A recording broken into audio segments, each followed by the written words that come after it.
Like, not a lot of things scare me. I could stay up until 3 a.m. and I wouldn't be afraid. But the one thing that does scare me is dads. Specifically, dads snoring. Like, why they gotta be so loud? Like, I'll just be, like, in bed, like, downstairs. And then my dad would be, like, upstairs, me be sleeping. And I could hear it from my room. I'd be like...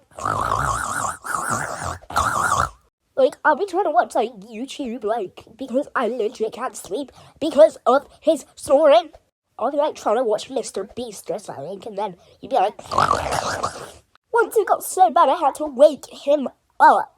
And I was like, yo, mate, you gotta stop snoring. I'm trying to sleep and I'm trying to listen to Mr. Beast in peace.